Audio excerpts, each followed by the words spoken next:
right on now, all the way, expat, all the way from America, Big Red, and there he is, talks a lot of common sense, and he's got his own pod actually, so I'll ask him about that as well.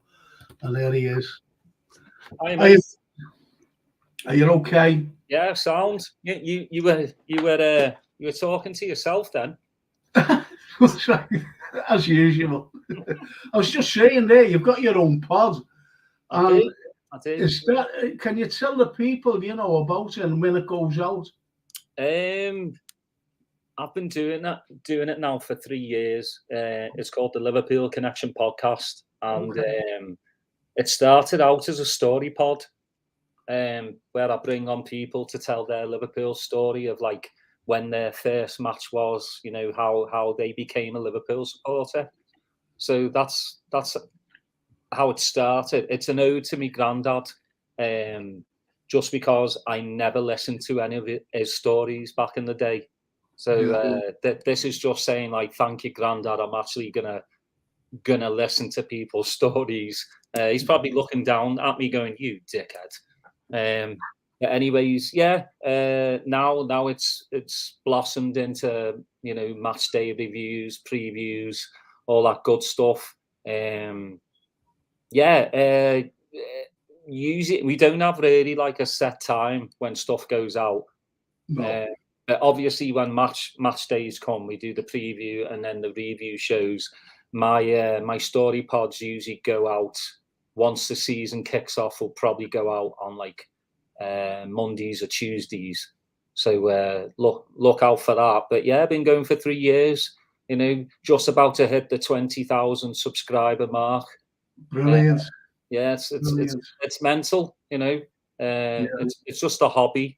You know, make a bit of wedge from it, but you know, not enough to retire and, you know, sit on the beach. But at least you've got your subscribers, haven't you? That's the main thing, your subscribers and the people listening to you. Obviously, you're getting out some good stuff as well. Do you have a guest on? Yeah, I mean, I just had Jeff on actually. You as well? I mean, I've had, you know, Jeff Golding on. I've had Keith Salmon. I just had Keith Taylor on. Is he coming on today? Yeah, he should be. Yeah, I just had Keith on, and that was a really good chat. But yeah, I've had Phil Thompson, Mark Lawrenson, Sammy Lee, Jan Molby, like most of like the 80s footballers I've had on. Still trying to get Barnesy. Rush wants some wedge, so he'll never get on because I'm not. Do you know what? I think that's shocking. That, you know, coming from him, you know what? I think it's wrong. I think it's wrong. You know, to go on a fans podcast, and I've just had a message from Keith, and he's coming on very soon. You know, he works, as you know, but I think it's wrong for any player, ex-player. You know. Fans have been paying, well, I have, you know, for years and years, watching Rushy, you know, all over the place, and brilliant as he was. But to come on, I bet you Jan Molby, I know Jan. No, he didn't ask for I haven't. For 3 years, I've not paid anyone, and I never will. I don't see the. I totally get like if you have an event, you know. And you actually bring people. I understand paying to go listen to their stories like that. When you have you know, you rent out a hall. I understand that, but to come on a podcast and just chat for an hour, I don't quite understand it. Yeah, I mean, he was nice, but he was like, yeah, you've got to get in touch with me agent. I was like, agent? I'm not going to. And the agent was like, well, how much are you willing to fork out? And I was like, 0. That's about as much as I'll fork out because I ain't doing it. I mean, I love Rushy, but, you know, I'll just get someone else on, you know. Yeah, no, I think it's wrong, as I said, because I have a little show myself, you know, ordinary show, not football, and he has Jan on one night. Cracking fella. Oh, he's brilliant. He really is a cracking fella. He's more Scouse than us. Anyway, yeah, of course. And you know what, though, Jazz? A lad, a great artist there, Tom Donahue. Great artist, but he's an artist on. He's on everything, but he mainly focuses on the Beatles. Mm-hmm. And I remember Jan mentioning about he went on a Beatles tour. You know, he just went on a Beatles tour. You know, one of them coach things around Liverpool. I didn't know he's a big Beatle fan, you see. So anyway, I was talking to him about that. And Tom Donahue sent him a cracking picture of the four heads, you know, the four Beatles. Mm-hmm. It was like, I'll tell you what it was like. It was about, I can't see it, but it was a longer one. You know, it was a longer one, but about that wide as well, but just the four heads. It was absolute black and white. It was brilliant. And he said to me, he said, will you see Jan? I said, yeah. And I knew where he was, you know. Anyway, he gave me it, and I give it to Jan. He was absolutely delighted. So that was a great gesture by a great artist. Do you know what I mean? And he was overwhelmed, actually, Big Jan. And that's it, you know. He's a proper, there's a proper Scouser now. Yeah. You know what I mean? You know, he makes time for everyone. I mean, I was really shocked to find out that you know, that was the only mural he'd had done of him. Yeah. You know, the one with the comedian who got it done. Yeah. I was surprised that there wasn't any more. Well, that's it, isn't it? You know, there's Lee Brady. Hi, Frank. Hiya, Jazz. So there we are. We're all off and ready to go.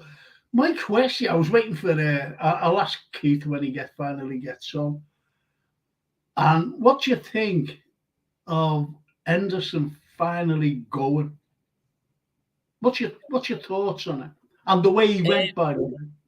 Well, my first thought is it's probably time for him to move on. 12 years at the club, you know, and again, if he believes he's still got, you know, 90 minutes in him, then all the best. And, you know, he's taking care of his family, like I said last week, for generations.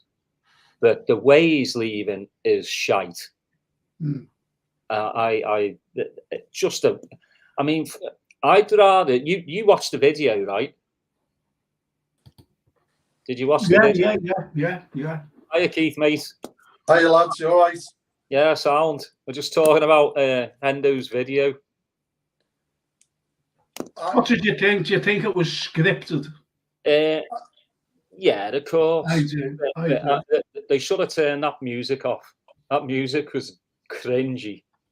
It's just the way he's left, isn't it? Like he's not. We've not been able to give him the send off like he deserves. But yeah, it's just weird. I just find it all very, very weird. And you know, and then the squad came out with their video as well. I had more tears watching that than I did watching the Hendo one. Yeah. I'm just going to a few little lads here, you know, who say something. Hey, Oisin. Shared the page and gave a like, says Lee Brady. Listen, everyone, please give us a like. Subscribe if you haven't. It's cost nothing. Come on. Cost nothing to come on either, you know, and give your opinions, your comments, and they will be discussed by Jazz and, of course, our friends over here. Keith saying, it just goes. Hello and evening, gents, says Mac. Hello, Mac. Say hello to him. Hello, Mac. Hiya, Mac. That's what he is like. And as he says, you know, he's liked and subscribed.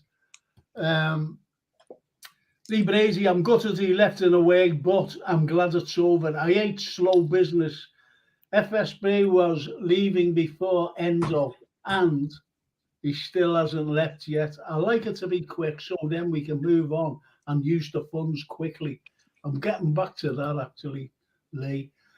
And Aiton Fatties, like John. Even the lads, great ex-captain, next pew.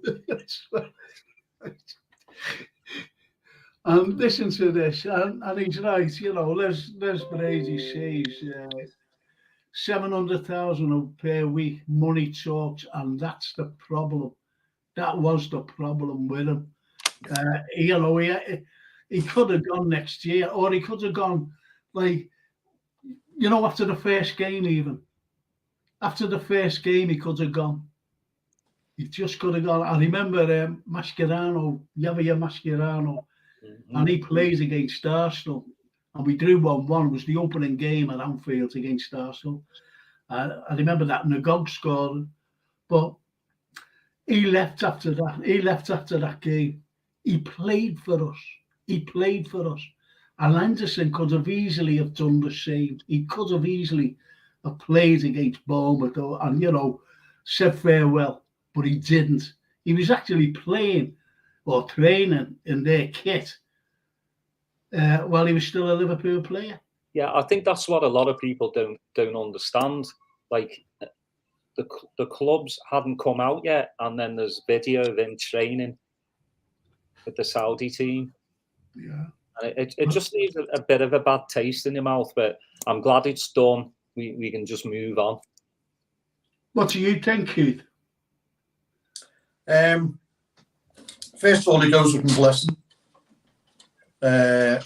Legend, I think, is a word that's used too easily for players nowadays and ex-players.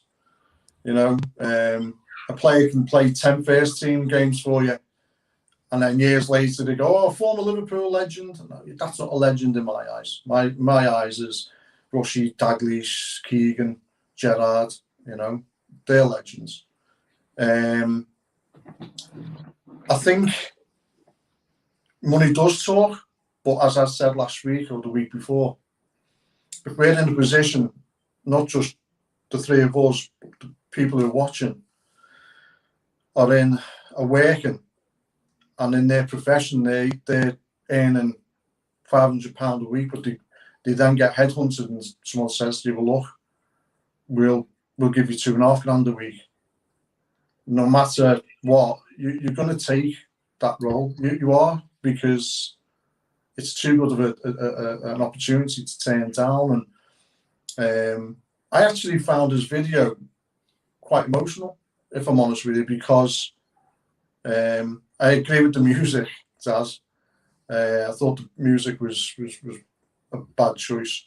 It was scripted, but you know, he actually signed for them before last week, and that's why he trained for me. He'd already signed for them. So, and I feel a bit sorry for him in terms of the backlash for him going there. If you want to criticize people, criticize Ronaldo and Benzema and Kante and Neves and all these who were going, but also we live in a country, and as I said last week, who, if we were under Catholic rule, if we were under Islamic rule, LGBT rights would not be as prominent as they are. There's still a lot of racism and a lot of prejudice and everything in this country. We need to get our own house in order before people can criticise others. I don't condone, Saudi Arabia and all those countries for what their beliefs are or what their punishment is for people's orientation. But I just think they're looking at that, in the wrong way.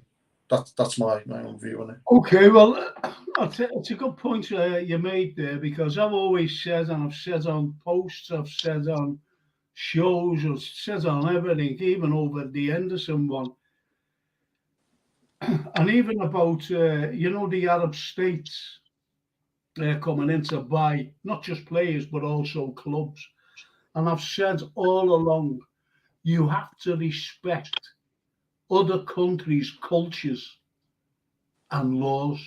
That's what you have to respect, because you don't go any further. And there's people now today who is trying to change laws and cultures in the wake of democracy. What kind of democracy is that? So I've always respected other people's laws and culture. That's the way. That's the way I've been brought up. Yeah. To respect anything. But I just want to say this. Just let me go through some of these. I think they're very important. I really do. I'm gonna say, who's going wrong here? Paul Burke says, good evening, lads. Can't get this waxing lyrical about Henderson and Fabinho. They have left us in the mire, to be honest, in my humble opinion. Now, that's what Paul says. Now, he's a big red Paul, no Paul. And Lee says, that's fine. That's the father, Frank. That's so right, though. And 700k. Right, yeah. Evening, gents, says Charlie Woods. Steve Evans, too soon. So, but he wants the FSG out. He really does. He's been banging on Stephen for years about it. Sky going on and on about principles. I have a gay son, but wish Henderson the best of luck. Good shout there, Paddy. Good shout. It really is. Enzo will be playing with 10 players from the Dog and Duck Etafat. No way. And Max says, personally, I wouldn't and haven't, but also always respect everyone's decision regarding what they choose to do with their lives. And that's right. Yeah. You know, that is right. You can't criticise Saudi, though. Too many jump on your post. Money will never wash out the crimes of the regime over there, no matter how much they throw into sport. It's dirty money, end of. And say I told you, you know, he says it as it is. He actually says it as it is. Is there any news on the next captain or vice captain? Coming right to that. Says Lee. We know who they will be, but not seeing anything official yet. It's me and Keith. I'm sorry there. I'm awfully sorry. I've got to get through these. There's only 2 more. I haven't got a problem with Enzo going to Saudi, but he's sort of shot himself in the foot by standing up against them in the World Cup, and he did. That's the problem with him. Yeah. On the news tonight, they said Henderson is being criticised for going to a controversial country, says Charlie Wood. The next article was about the fire service for being misogynist, homophobic, and racist. It says everything. Everything is hypocritical, in my opinion. Yeah. But what I want to get onto, let's just get onto this. Let's forget Henderson now. He's gone. Is that okay with you two? Yeah. I'll go to you right over to, and this is, I'll just go on to this. Just this, please. Expecting FSG to let Chelsea get Lavia in their minds. Our signings are done. Okay. I'm going to leave that up. And I'm going straight to you, then over to Jazz. Who do you think? I know who should be the next captain and vice captain is.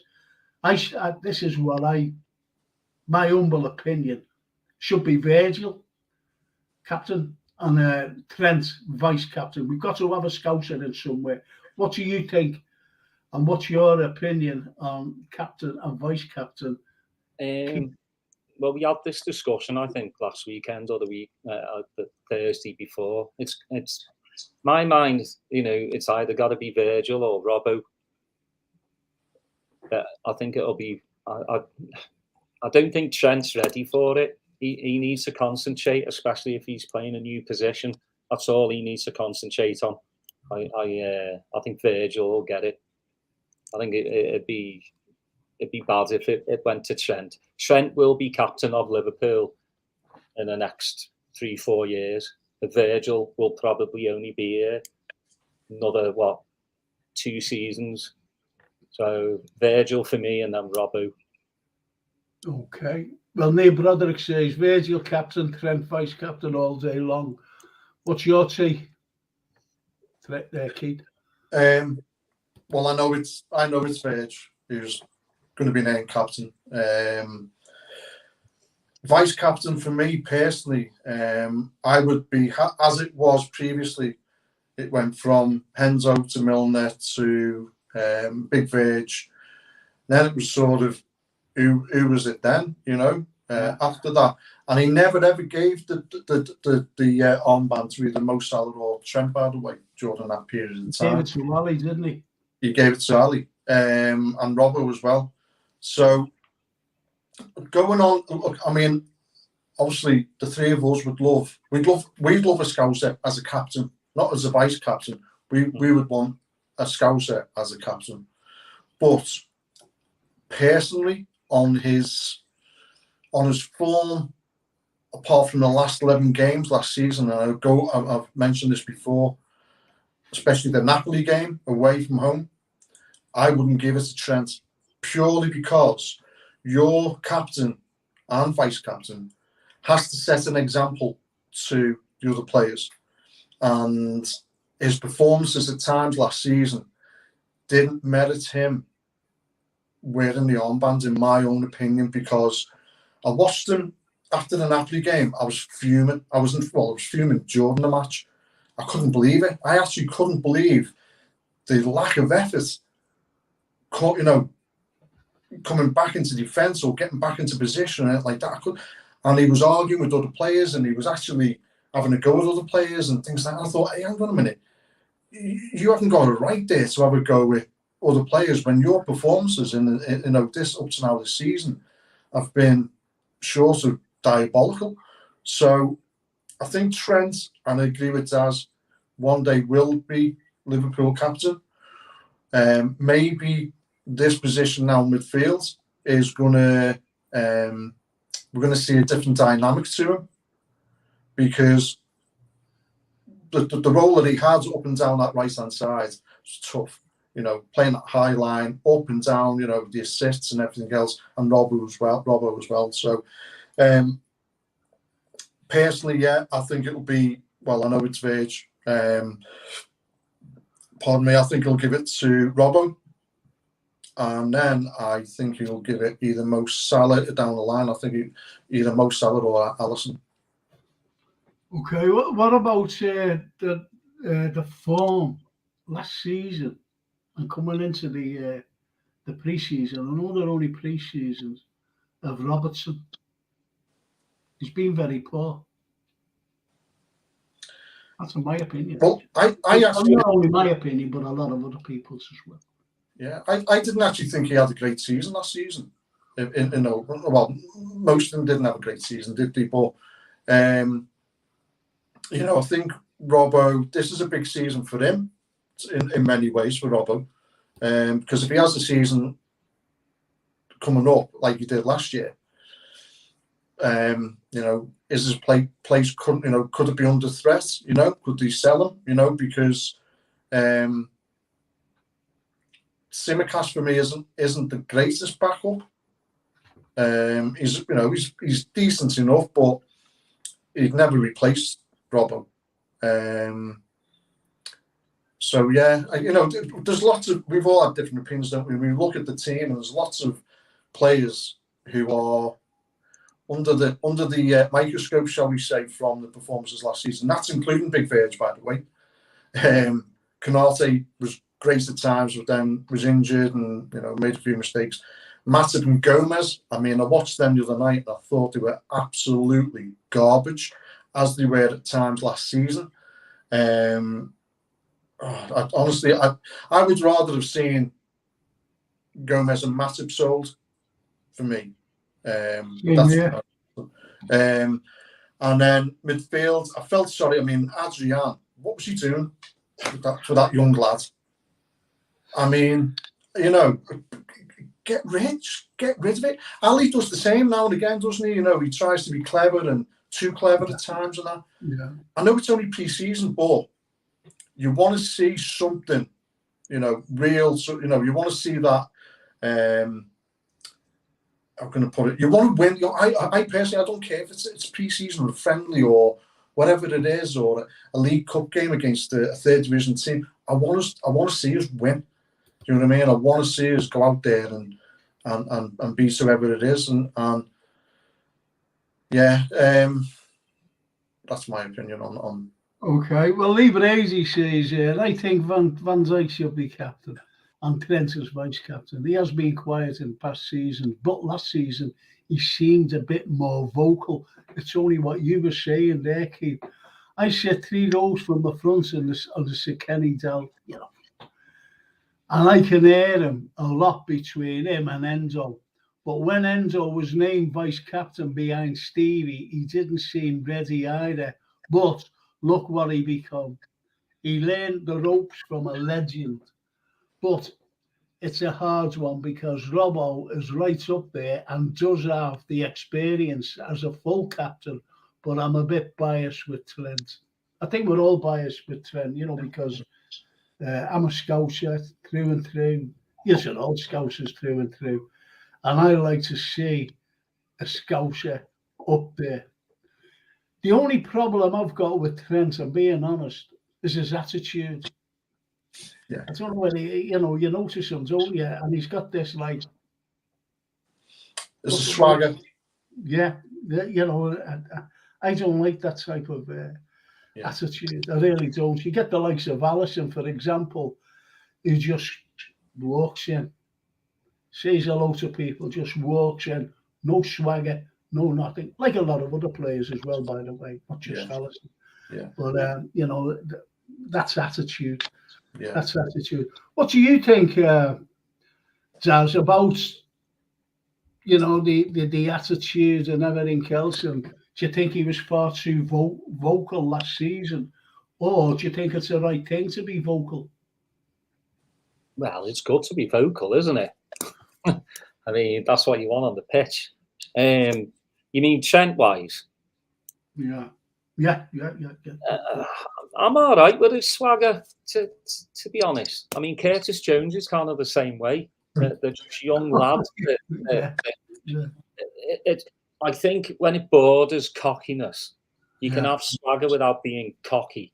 And I think that's what sometimes Trent and Curtis look a bit like. They look a bit too cocky, it rubs some people the wrong way. But I love the swagger. Yeah. I'll have it all day. I think the difference there, though, Daz, is you could sort of accept it from Trent in a way, because how many games has he played for us? How many trophies has he won? How many times he played for his country and everything else? Whereas Jones, for me, I always think be humble until you've got that right to swagger, because if we look at Ali, as Frank said, Ali's a very religious man, massive family man, lovely guy. Trent's 24 now, isn't he? 23, 24. 23, and but he's done a lot in that short time and short career. But if you watch Harvey Elliott's a great example, I think, for young players. Not, look, I'm not saying I think he's a great player. He's got a lot to do yet, but very humble off the pitch, no swagger, time for people, smile on his face and everything else. I've seen Curtis Jones, by the way, with young fans, just asking for his autograph or a selfie, and just completely ignoring him and thinking, you haven't got the right to do that, really, at this present moment, mate. You really haven't. Play another 250 games for us, possibly more. A few medals. I remember exactly what you just said there. I remember I was going through the car park, and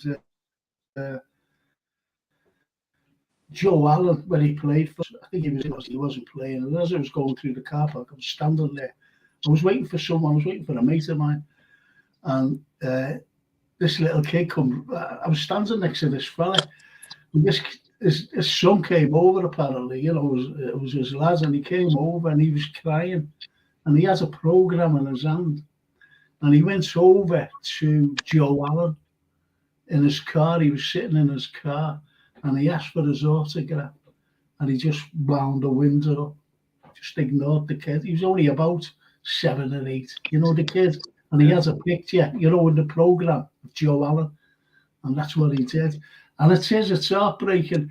And that kid will grow up, and, you know, well, he'd be grown up now, but he'll be thinking when they're seeing all Liverpool, you know, games on the telly and seeing him, Joe Allen, I don't think he'd think much of him, would he? So No. it's like that. It's like that now. Yeah. You know, the likes of Curtis Jones, them kids grow up and go, I remember him. Yeah. Know what I mean? Ignore him. I think it's it.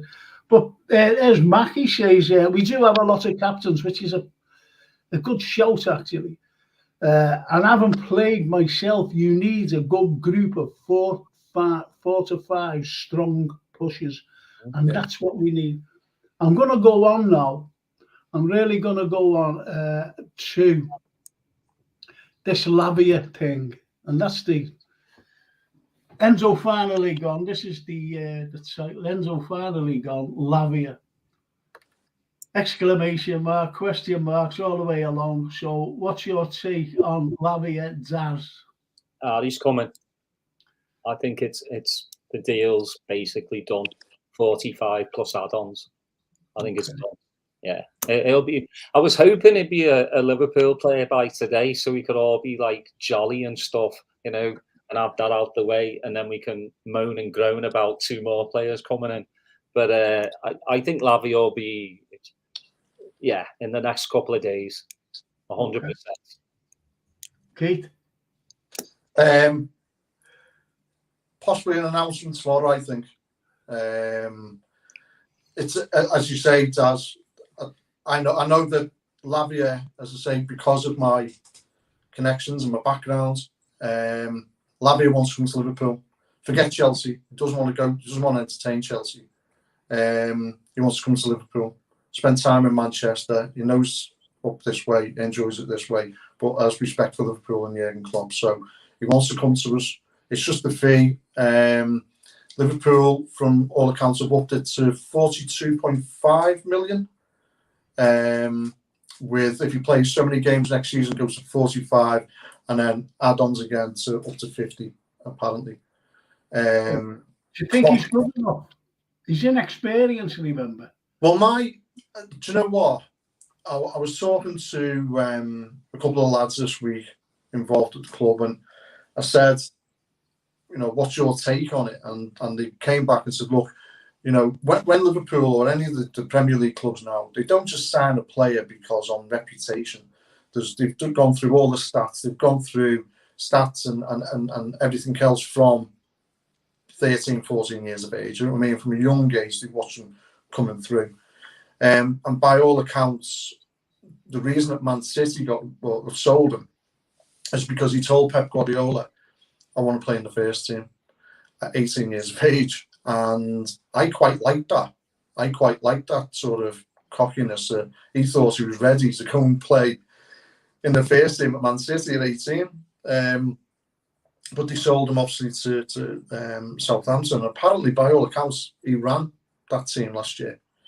And then you've also got to look at a player that we were linked with all the time. And I would have driven over to Germany to pick him up and brought him to Anfield, and that was Bellingham. But he's only 19 or 20. Is he nearly 20, Bellingham? You know, and look at what a player he is. So we can't really look at the age. We've got to look at Bellingham's got a lot more experience, but by all accounts, that Lavia has got a massive reputation to the point where, from Klopp's eyes, I believe, is that he's ready for the first team straight away. So, and I know that Klopp wants 2 more players as well as him as well. It's a given that Trent's going to be so where we've lost 5 midfielders. If we get Lavia, we've got McAllister and Szoboszlai. Trent's gone into midfield. And if we buy one midfielder, then we have covered all those. Because Gakpo came in to cover for Firmino going, and we need another centre half, which apparently that is definitely on the cards. So Bradley, it looks like it's going to be right back, which I thought what I've seen so far is he's played well. Do you know what's going on with him, Keith? Say again, sorry, guys. Do you know what's going on with Bradley because he wasn't in the squad for Singapore? No, I didn't know that. I'll ask the question. I'll ask the question, mate. Yeah, and find out. Might just possibly be injury, because I know Klopp wants him to be the right back, or to push for a starting place in the first team.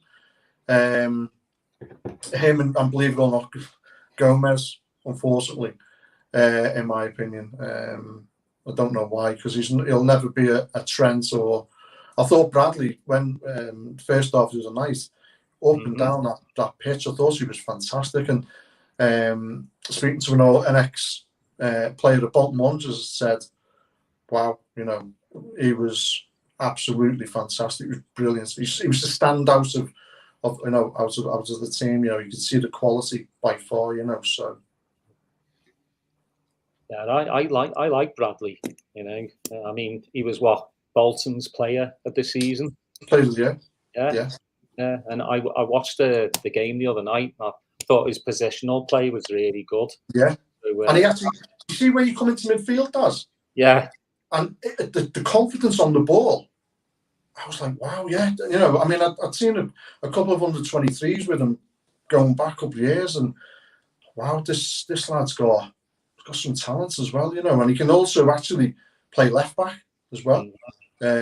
So yeah, I was really impressed with him. So you reckon that he's going to be the right back with the likes of Trent moving right into midfield where he should be, by the way? Yeah. Well, Steve Evans says there we need another centre half as well as another midfield. Yeah. Midfielder. See if FSG actually listen to us, Jürgen pushing them for signings. And this is wrong, for anyone to push, the owners. They shouldn't push, they should just ask.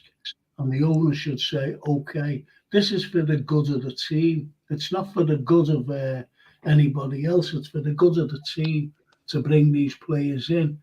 But the likes of FSG, in my humble opinion, they've got the purse strings, and the purse strings are always getting pulled back. And midfield deteriorated over the last 4 years until now we brought in Szoboszlai and also McAllister, and that's strengthened.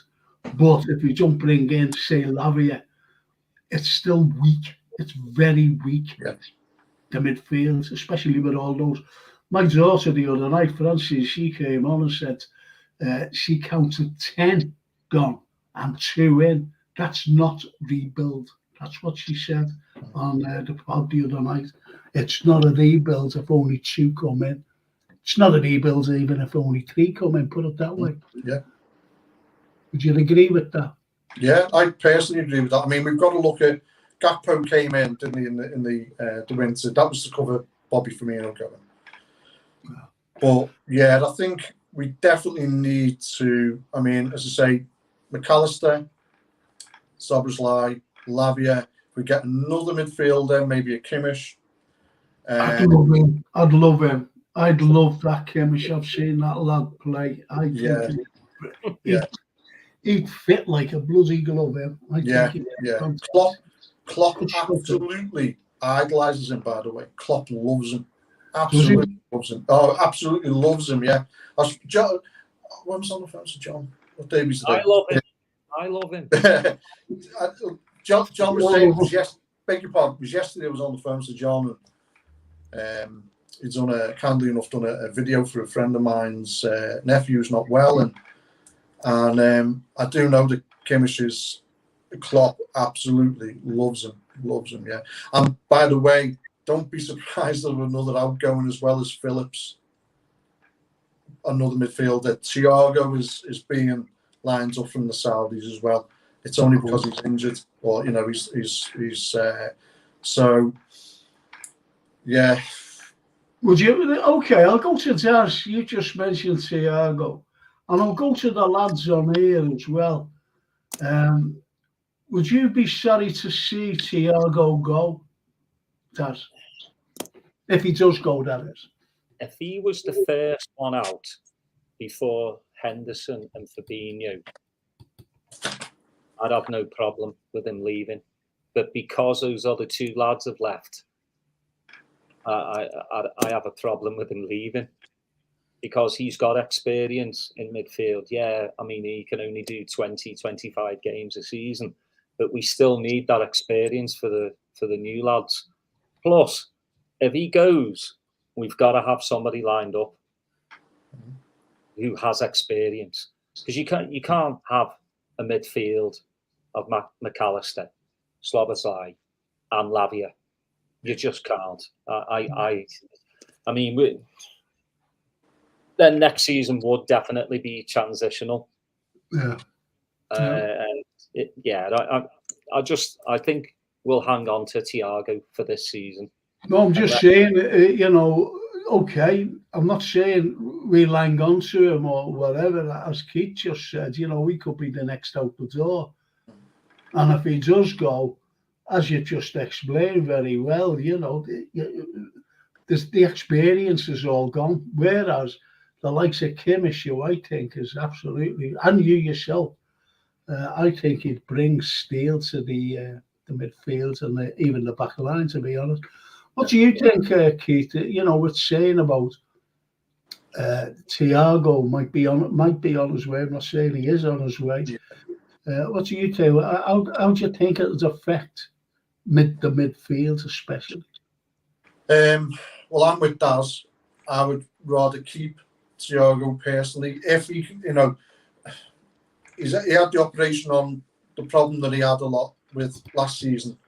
So hopefully that's rectified that. If we could get 30 games a season guaranteed from next season, I'd be happy with that, because he's different to any other player that we've got. He's totally different. He's one of them that can open up defences. If they're parking the bus, he's one of them that you give the ball to, and he opens the defence up. But by all accounts, that if Liverpool, or if the club were offered the right amount of money for him, they would be open to business, because they purchased him for 25 million. If they can get anywhere near that, then by all accounts they would be open to selling him. Okay, we're talking about pictures and everything else and autographs. Get onto this one here, boys. Lee Broderick, I was in a lift with my daughter, Sean.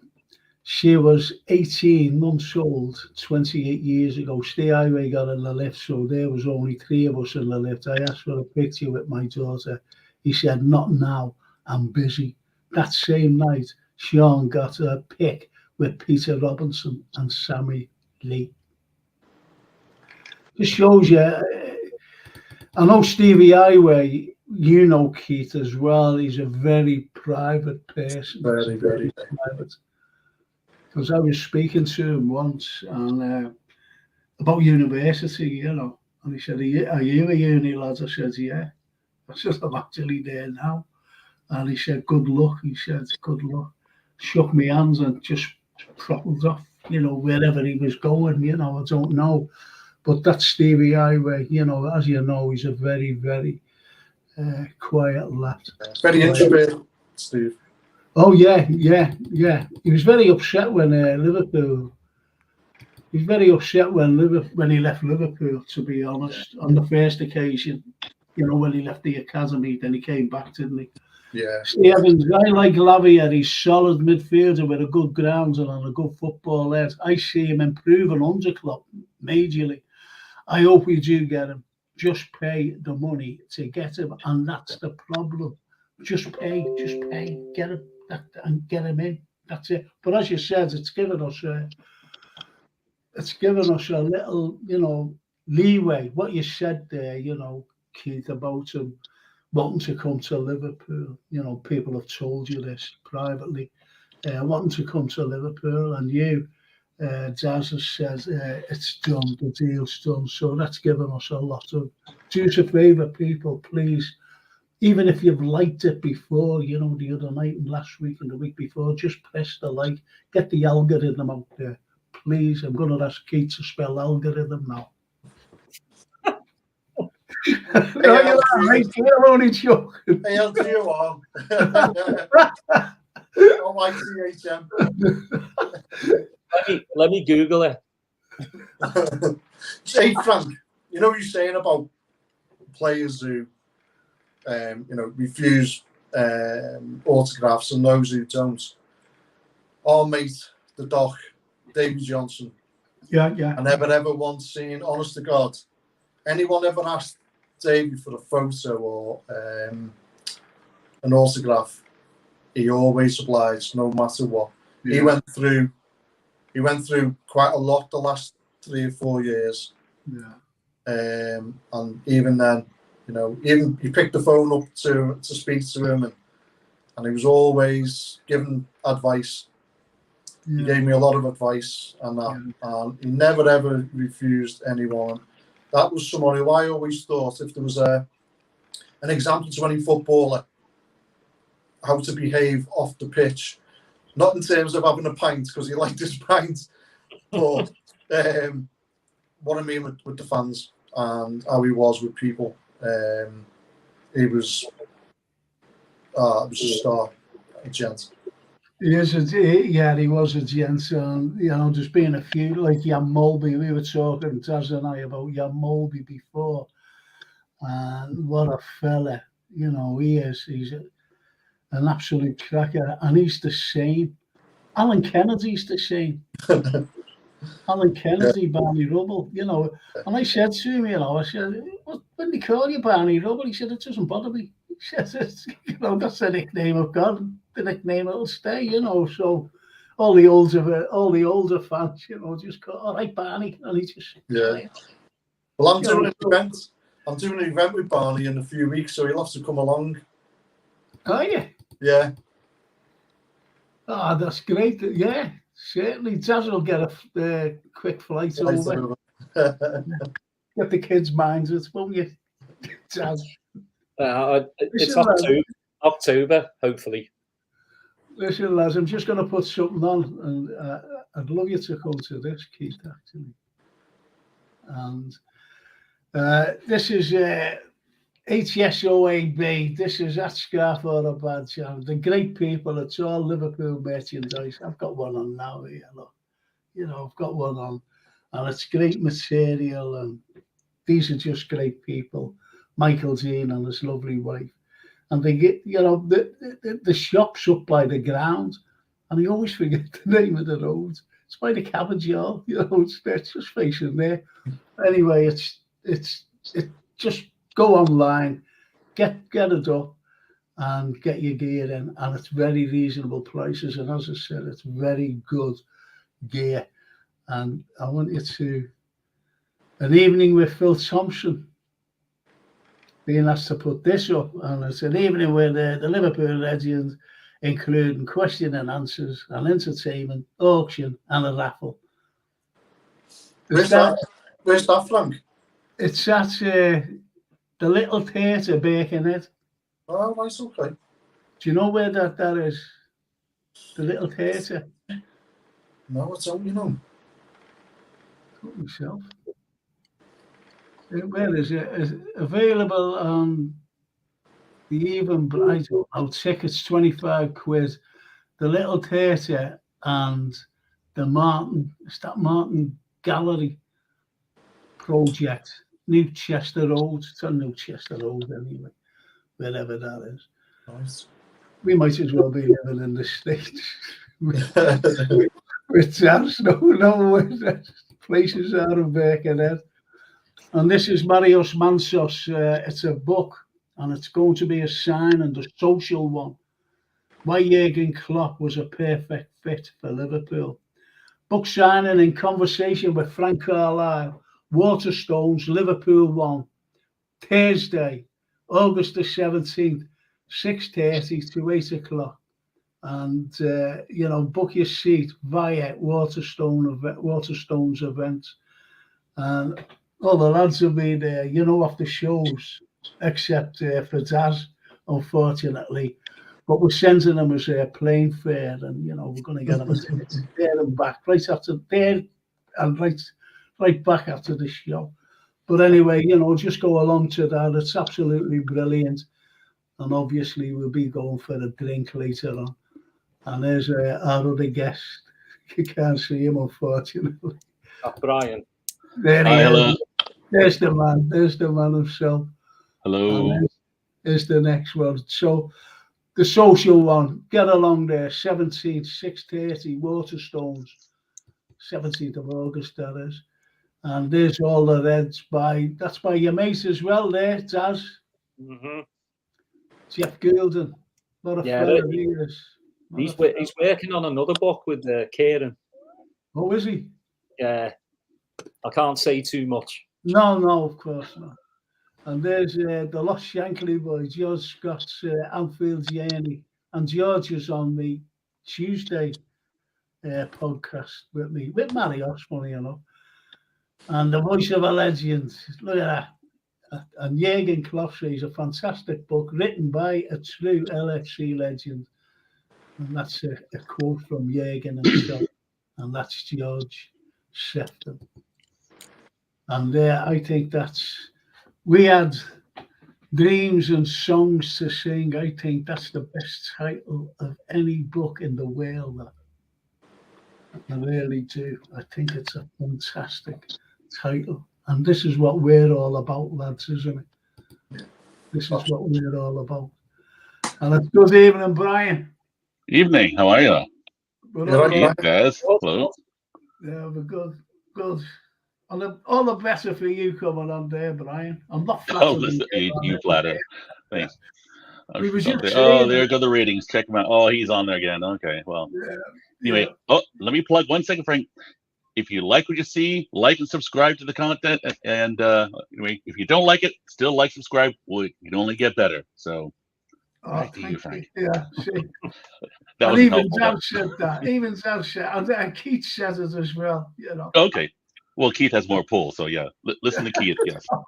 Keith has more pull. But anyway, we were just saying there, we were talking about Henderson, but he's gone now. So we've moved on from there. Now we're talking about this young Lavia fella. Mm-hmm. And it looks likely that he is going to become a Liverpool player within the next 24 to 48 hours. What do you think of that? What do you think of this young Lavia, Brian? Don't know a lot about him, but he's 19-year-old Belgian international. He played with Southampton last year. He actually got some minutes for it. I mean, they didn't do so well, but what I did read or catch up on is he was a shining star on that club. So it'd be good to have him here. Have him and Badger and apparently Fabinho staying. What I think. So the three of them platooning or rotating through defensive mid. Sure, okay. At least the decision was made, right or wrong. They did buy someone. Say, okay, here you're our person for now. So I'm good with that. Well, that's the problem, isn't it? Really. We've got the likes of Conor Bradley will miss the trip due to a minor injury, says Mac. Although one serious enough to rule him out of the trip, taken from the Echo website. Mm-hmm. It's just nuts, this, isn't it? These things Thiago fancies going to Celta Vigo. I love the lad, but he's a luxury player. And these are the problems what we've got. These are the problems. We've got fans saying he's a luxury player. I'm saying that he's injury prone. How many games would we get out of the day? And I'll go to you, Brian. If you've seen Thiago going, would that upset you, or would you still want him here as a for an experienced midfielder, because the rest of them are not experienced enough, especially playing for Liverpool. Well, that's the thing. I'd want him here, but only as a backstop or experience. The decision's made. We're going to sink and swim. We're going big bang with this overhaul. So they're going as an age-wage cull, and we're going with the youth players. So, yeah, I agree. Yeah, it should be a backstop, but if he goes, I understand. Yeah. But yeah, I think it's more of an age and wage call. But well, like Neil Broderick says, you know, I think he's summing everything up. There are two sides to Thiago. He can be a liability sometime. And Steve Evans, if we don't get Kimmich, I'd take Ward-Prowse. I don't know whether that's a joke or what. I just don't. He's gone to West Ham. He winds up. He's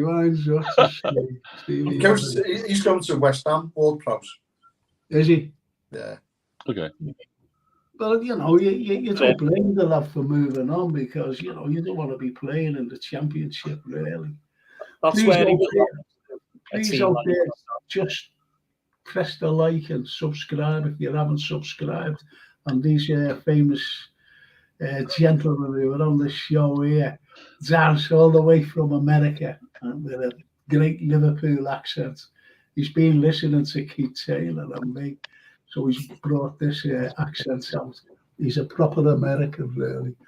And Brian, all the way from Seattle, one big red. We've been out for a pint, haven't we, Brian? Oh, we have, yeah, a pint or two. Yeah, we have indeed. And Keith Taylor, Keith, a very old friend of mine. And good lads, good reds. Please press the like, and please subscribe if you haven't. Always press the like every week, you know, because to get the algorithm out there, it's just to keep us on anyway. Anyway, I'm going to ask another question here, boys, and I think it's very important. I really do, and it centers on. It's two questions in one, to be honest. Has the defence been neglected, and do we really need a left-sided centre-back? And I'll go to Daz first. 100% we need a left-sided centre-back. If Virgil goes down, can I use an expletive? Well, go ahead, yes. We're fucked. How about that one? That's not true. So, do you reckon that, though, you know, the question is as well, before we get to Keith, Keith has got a little halo around us. I don't know whether you'll ever notice that. He's always got a little halo. He doesn't use expletives. But you think, Daz, that the defence has been neglected? Yeah, I mean, like Keith alluded to, Gomez and Matip should have been gone. Yeah. Yes. You know, I'm tired of, like, I mean, again, you know, we look at Gomez. He's only 26. He's been with us for so long, and last season just proved how shite he was. I mean, there's another one for YouTube. I'm sorry, Frank. It's just it does my head in. You know, I think we're holding on to him just because he can play two different positions and he's homegrown. And Matip most of the time looks like he's wearing skates. Yeah. I love his mazy little runs into midfield. I love it, but then he can't run back. It's just we should have not only should we have looked 3 years ago at rebuilding the midfield, we should have looked at rebuilding the back four as well, and we have neglected it. And you know, it doesn't fill me with positivity, especially after watching those two against a second-rate German side. Again, it's pre-season, but in pre-season, you want to see some bite. Yes. You know, you want to show the manager why you play for Liverpool Football Club, and those two were so far off of it. It was just it's time. It's time they moved on. Yeah. No, I agree. I always said about Matip, he has a trippy bit head. In other words, the shape of a trippy bit. Remember years ago, the currency, the trippy bit. And because some of his headers went everywhere. You know, I remember him being 6 yards out in the box, in the 6 yard box. And he headed it. And it nearly went out for a throw in. It was just terrible header. So I always said he had a trippy bit head. But that's it. But as Paul Burke says, here's another one for the lads, Frank. With the forwards, we have where is Dope going to figure? And this fella answers it. Steve Evans, Dope will take over Mo's position. Right, I'm going to you now, Keith. What do you think of the same question? Has it been neglected? Then I'm going over to Brian. Has it been neglected, the defence? And do we need a left-sided centre back? Personally, I think we definitely need a left-sided centre back, because you imagine if Virgil was out for the rest of the season, you know, like what he was after Sloth took him out at the Theatre of Nightmares over the road. Yeah. You imagine if we lost Van Dijk again. You know, it doesn't bear thinking about, does it? You know, if we went into the season, we cannot say Matip, Gomez, and Virgil got injured and was out for the season. I couldn't even bear thinking about it. So yeah, we need a left-sided centre back. We need, personally, if Conor Bradley is injured, I would rather see us go and get someone who can play right back as cover or first choice instead of Gomez. Gomez and Matip should have gone years ago. Matip always reminds me of a cross between Peter Crouch and, remember the centre forward who plays for Man United and Arsenal, and I think he's now, where is he, at Brighton? And he always looks like Bambi on ice. I can't remember his name. And he always reminds me of a cross between them two. It's defending at times. You know, when you want a centre half get stuck in. You know, Lovren stick his leg out after the time. Look, Lovren, no matter what we all, I mean, I wasn't a fan of Lovren, but no matter what, I mentioned him the other night. Got stuck in. Mm-hmm. Massive. He's like you know, he's got no balls about him. So he should have gone to, when we could have got money for him, he should have gone. Gomez, ever since he had the broken leg, didn't he? Was it playing for England on international duty? He's had two quite big injuries, and he's never been the same since. He's never. Yeah, and he had the broken leg at Burnley, didn't he? Going into the advertising hoarding. So for me, they should have gone. I'd rather have Phillips, by the way, than Gomez or Matip, personally, because at least he gets stuck in. He's good in the air, you know, and he's one of the old defenders where you're not getting past me, I'll take you down. Yeah. Where Matip, you're right. How many times do you see Gomez? I mean, the Napoli game last year, you could go to Napoli, Barcelona. A few of them with Gomez. How many goals have we given away over the last 2 years from Gomez? Yes. Yeah. You know, so for me personally, we should, because I'm going to ask you the question, all three of you. Would Matip and Gomez get in the Everton team or the Bournemouth team or anyone like that now? Would they get in the first team? No. So they're not good enough for Liverpool, are they? No, certainly not. They never have been. What do you think? What do you think, Brian? The question was: has the defence been neglected, and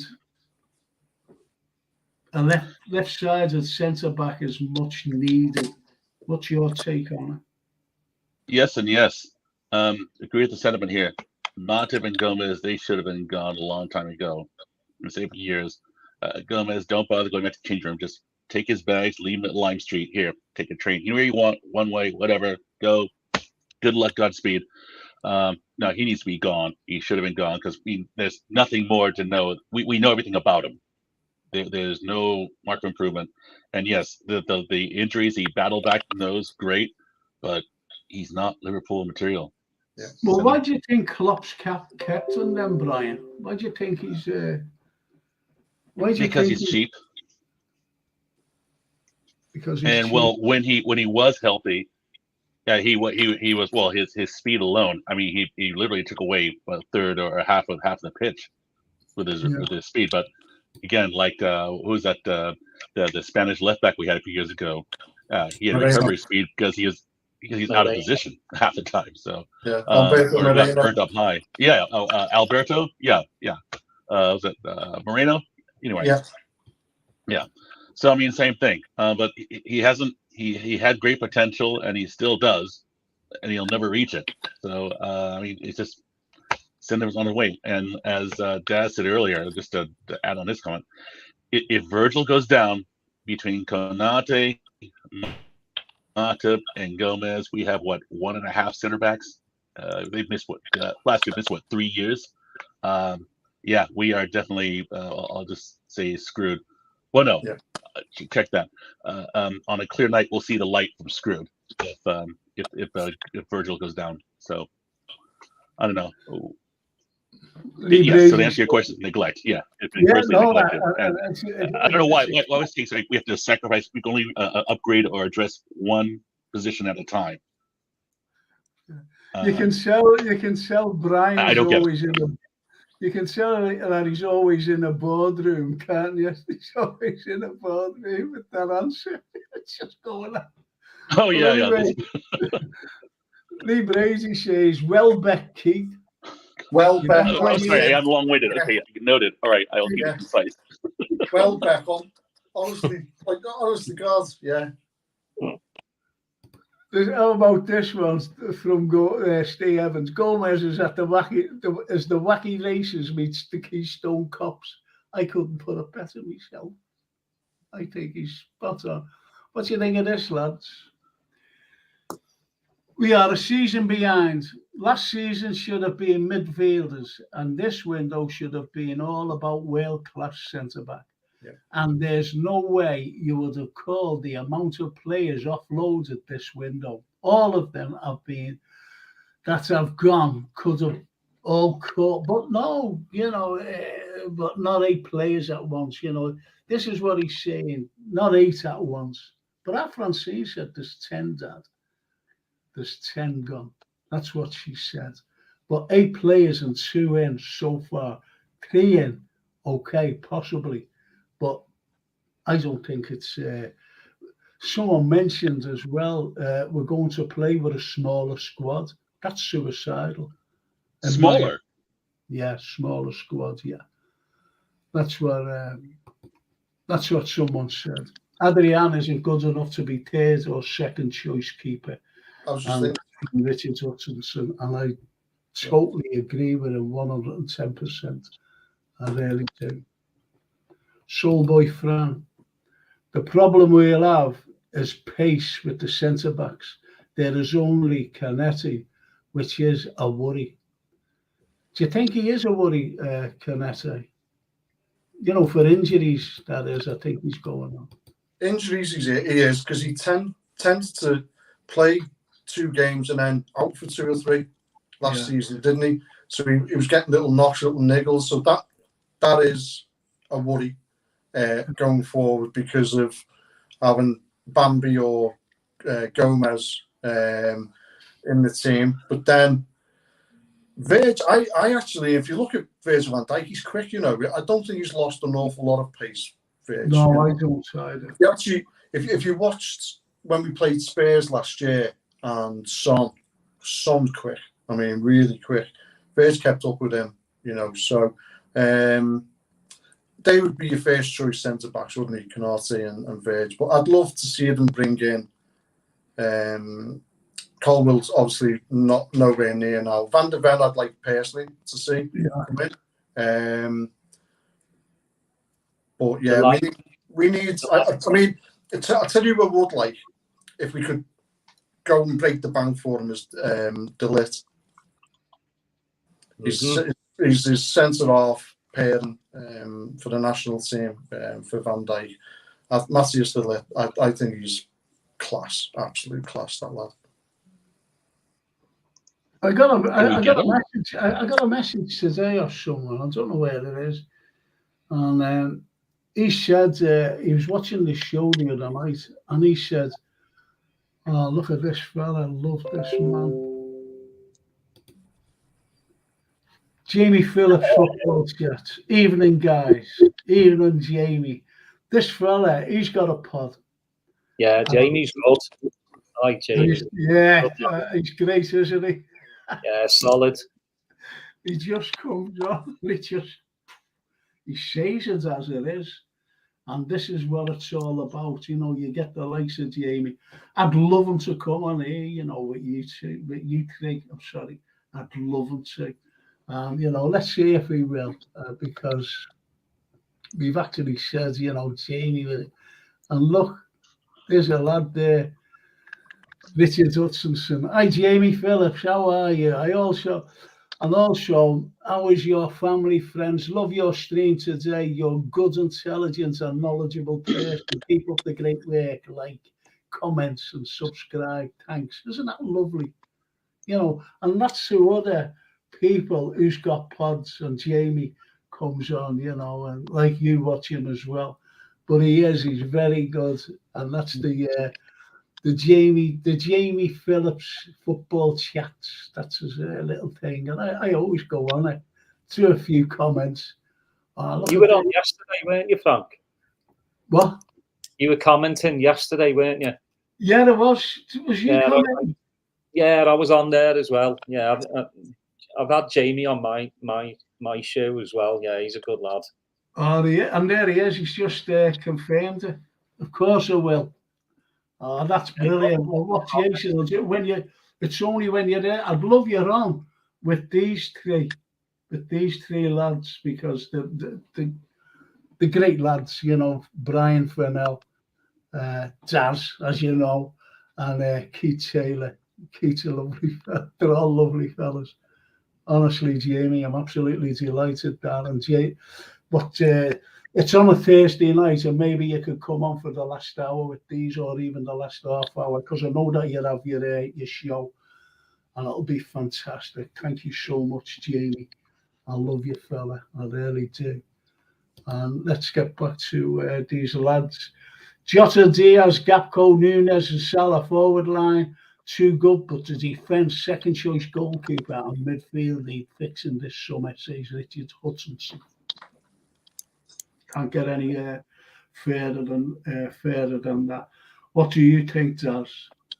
Well, second keeper is Kelleher, so I don't think he's leaving. Ooh. I think something would have started to happen already. I think he's staying there. Yeah, the back line needs fixing. Midfield, you know, we've all said it. Lavia comes in. We need at least one more. Yeah, we do need another mate. What do you think? I don't know whether you know anything about Kelleher, Keith. Is there any talk of him leaving? Not heard. I haven't heard a thing about Kelleher. I've got to be honest. I know that he spoke to Jürgen start of pre-season, just with regards to minutes, and I possibly believe that he's going to be playing League and FA Cup, possibly some Europa League games as well. You know, because we are going to be playing some teams that aren't going to be too much of a threat, shall we say? You know, so he has had the promise of more minutes, but I know that he feels that he's ready now to make a move to another club and get, you know, possibly even Premier League. But because there was talk about Brentford going in for him, wasn't it, at one time? Yeah. That their keeper was looking to leave Raya, and so Brentford were looking at possibly going in for him. But fair enough, Liverpool, you know, they've said, look, you know, he's a young lad, great prospect. If you want him, you're looking 50 million for him, which, you know, is fair enough. But if they did, I mean, if we got rid of Thiago and Kelleher as well, I mean, that really would sort of be a bit of a problem, an issue, wouldn't it? But there's no way you could have Adrian as second choice. Do you know what people forget about Adrian? Shall I tell you? For a reason. There's Brian shaking his head nearly fell off. Well, he won us the World Cup, the World Club Cup. Remember? Yeah. He won us it. And then he got injured. That was Blind a positive squirrel finds a nut. Yeah. And then he got injured. It's absolutely brilliant. I'm amazed up with Jamie Phillips, really amazed up that he'd come on. You don't ask me to come on the show, Frank, says Stephen Smith. He's one an outspoken bully back. Because he comes from Stoke, you see, and he's always... but I will have you on, Stephen, I will, and that's an absolute promise. Are you more outspoken than me, Steve? I don't think. Do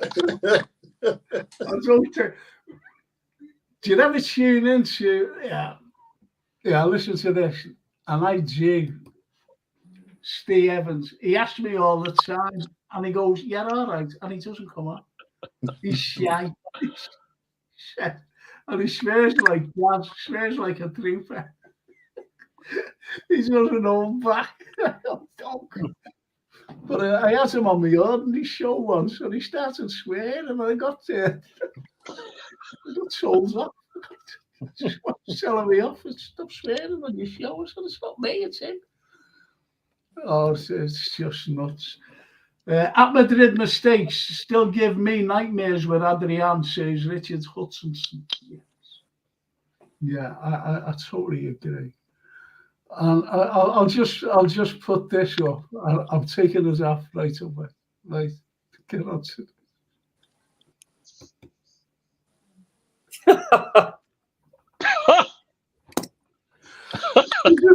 Isn't it awful? You know, these are our lads who look in and tune in, subscribe and like and everything. And they're all lovely fellas. But that's the way it is. But anyway, another question. And do you know what it's about, boys? And I don't know whether I mentioned it to you before or it was on the other pod. And it's about the delay in the stand. Oh, yeah. What do you reckon? Taz? Well, there's conflicting reports because Sky Sports just came out and said it's ready.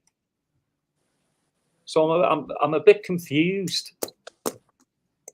It hasn't had the safety passes through the council. No, council health and safety, and that's the most important thing about it. But I said months ago, this will not be finished before the start of the season. I said it months ago, and we were a month behind. And it says, that like it'll be open in September. Now it's October. And I've been looking at it today, and it's an absolute disgrace. It really is. There was no more, the roof, the whole of the roof, there was no more than 5 fellas working on it all through the time. 5 people. 5 people, no more. And you just see it. I thought they would have been like ants all over the place, loads of them working. The workforce was very sparse. It really was for a project like that and to be done on time. It was very sparse. It was shocking, to be honest. It was shocking, the workforce that is. What's your take on it, Keith, about the whole of the project and have to wait until October for it to work? Well, the actual deadline was next week. that was the original deadline, was next week, ready, 2 weeks before the season starts, isn't it? So, and they'll actually. So within the contract, from what I understand as well, is that in the contract, because they haven't kept to the timescale of the completion, they actually lose money, don't they, day by day? Apparently, I can't remember the name of the construction firm. Top of my head. Bellingham. Yeah. Say again. Sorry, Dad, you broke up then. Sorry, mate. Is it Bellingham? It's irrelevant, really. To But be anyway, honest, they actually lose. So per day, they actually lose. So say, for instance, the contract was for, to build it. Forget about the costs of the material and everything, but the actual cost to the construction firm. So say, for instance, they got 10 million from it. They actually lose money from that each day. So they're going to lose out on it and as you said, I watch, there's a lad who goes to, uses the drone. Yeah, Mr. Drone. Yeah. And I watched it 2 weeks ago. And I thought, I'm watching it every day. I thought, there's no way on God's earth that's going to be ready for the new season. And then to hear that the council have not approved the safety certificates, ridiculous. Well, it's not the safety certificates as such to open it. They said there's no way for what still needs to be done. No, there's just no way you're going to have that in time. So ridiculous. Are you talking occupancy? Okay, yeah. But it's another. The thing is, Brian, I look at it that it's another thing that we get ridiculed by loads of fans, don't we, and loads of clubs, through jealousy mainly. But this is just another thing for them to have a go on the bandwagon and have a go with us, isn't it? It's no excuse. There's no excuse for that. No. But I really thought, lads, putting everything aside, when it started, you see Jürgen Klopp putting the spades in the ground, and this is great, we're going to have a new Annie Road stand. And then what they wanted to do, I don't know whether it was the company or the owners, to be honest, and it was to take the roof off. It was, and the people were, hang on, what if it rains? We're going to get soaked. And this is like during the season, take it off. And I think that's one of the main reasons why there's a massive delay, to be honest, because they had to wait until the end of the season, albeit that they were still building and, whatever, and starting to put the roof on. Mm-hmm. And then they were taking the old roof off, the old Anfield Road. But you know what I couldn't understand about it? Where you've got the old stand, above the Annie Road, where we sat, and then the old stand. Why didn't they just keep the old stand there and build, the new stand on top of that? Have like a 3-tier sort of thing. I couldn't understand that. Yet they had to take away the old stands, which I thought was all right. Yeah, could have been a structural issue. It is, Yeah, it couldn't support the additional add-on. So yeah, that makes sense. Yeah. But anyway, I feel sorry for the people that are like not locals, but from abroad that have probably had the tickets. Yeah. They must have sold. You're right. Now it's mostly the corporate as well. It's mostly the corporate. Down the drain. It's a Buckingham Group, not Belgium. Buckingham. That was it. Yeah. Damn Tories. Yeah. Yeah, but I feel sorry for and the people that have been on the waiting list as well. Yeah. It's just it just adds fuel to the fire, doesn't it? Like everything just seems to have gone down the bog. So well, Stephen Snape said before, it's more or less the workforce shortage of labour Think about that shortage of labour. Yeah. And, you know, I know some people who've actually said to me, blame Brexit. I said, how can you blame Brexit? He said, because all the workforce is gone.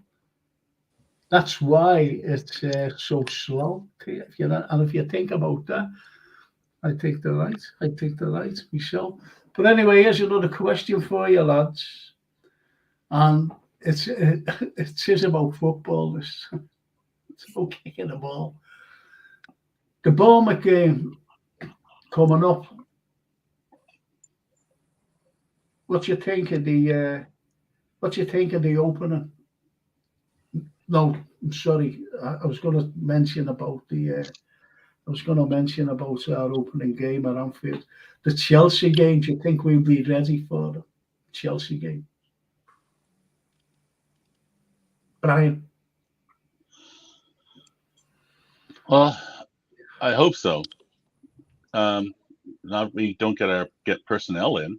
I don't think we'll be ready, but I guess I can only hope. I'm still waiting to see what comes of this transfer window and how soon to get to camp. So I don't know. What do you think, Jazz? Do you think we'll be ready for them? Yeah, I think we'll be ready, but Chelsea away is always tough, isn't it? We always seem to draw with Chelsea. Yeah, that's the thing. You know, that even though last season, you know, they got 12th. I mean, they got probably the right manager in Pochettino, and they do have good players. You know, if he can get them going in pre-season, you know, everybody wants to impress the new manager. So I think it'll be tough. I mean, I always hate to say this, but I hope we come away with a draw. You know, obviously I want to win, but if we you know get a point from Chelsea away on the first match, then I'll be happy. Well, what do you think, Keith? As long as we don't get injuries beforehand in pre-season, as long as we bring in at least another 3 players, then I think we will. If we can start with Ali in goal, Bradley, Canate, Van Dijk, Robbo, Trent, Szoboszlai, McAllister, and then take your pick of the front 3. But I personally would be looking at Jota, Diaz, Nunes, and Salah. That would be my starting 11. But we need that backup, because if you're going to be looking at the bench then and looking at Matip, Gomez, Elliott, Jones, it doesn't fill you with a lot of confidence, does it? You know, so you know, that's where for me, you know, I think if we all named our first starting 11, I think our goalie, defence, and midfield would probably all be the same. Yes, probably a bit different to the front 3 of, you know, because we've got Diaz, Jota, Gakpo, Nunes, Salah, and Doak, by the way, who he wants to bring into for when Salah's away on the African. So he's trying, and I thought I was impressed with him the other night. He's very quick, but he's 17, so he's going to be quick anyway. But he looks fine. But if you look at that, apart from our first 11, and then you go to look at the bench, you sort of think strong first 11, not so strong on the bench. That's been the story. Well, Jazz, what about you? What front 3 would you play? Just a front 3. I'll probably go with Keith. I mean, I like Gakpo, but I just think Nunes gets to start. You know, bully that back 4, and Diaz and Mo. Yeah, definitely. Yeah, but you know, when you look at our bench and you see Jota or Gakpo, yeah, that's not bad. Thiago. Hopefully, you know, I mean, you look at it: Jota, Gakpo, Thiago, Lavia, Jones, Elliott. Hopefully, another one. It doesn't look so bad. Yeah, Luke as well. So I don't think it's as bad as we kind of think it's going to be. That it's just get Lavia over the line, get another player in, another centre back, and I think we'll be solid. Okay. What about you? Back to Steve Evans, 17-0 against Bournemouth. Come on, lads. Really? Yeah. Love it. Yeah, sure. Yeah. What about you, Brian? Who is your front three be? And then going back to the midfield and the back four. Hey, there's something. I'll come back after you, Brian, with another little question just in case I can get it. If we had a new left-sided centre back and he's top quality, don't know who it'll be, but say we did, I'm being hypothetical, would you play him in the first game against Chelsea? But I'll go back to you, Brian, the question I asked the two lads. Who would your front three be? Well, yeah, obviously Salah. I think we all agree there. Here's our problem: Nunez, and Diaz. They don't play well together. They're still off for some reason. If I was going Nunez, I'd put Jota on the left side. If I was going Gakpo, I'd go with Diaz. So just depends on I you want an answer, but that's my answer. I'm going Nunez, and I'm going with Jota on the left. No, I think it's good because you've got the alternatives there. Mm-hmm. But as Daz and Keith says, when you look at the bench, even if the likes of Nunez plays, down the middle, and you've got Diaz and you've got Mo playing, and you just look at the bench and you've got Gakpo there, and you've also got Jota. I think Jota's great. He can score goals, that lad. Remember when he was injured for most of the season with a very bad injury? He came back and scored 4 in 2 games. Mm-hmm. Yeah, we missed Jota, didn't we? And the other thing about we did, and Diaz. Yeah, and Diaz, of course. But the one thing as well I was going to say about Gakpo, which might just make Klopp think, well, do we need another midfielder as well as Lavia? Okay. It's the fact that Gakpo can play in midfield as well. He can play in that number sort of 10 in that position.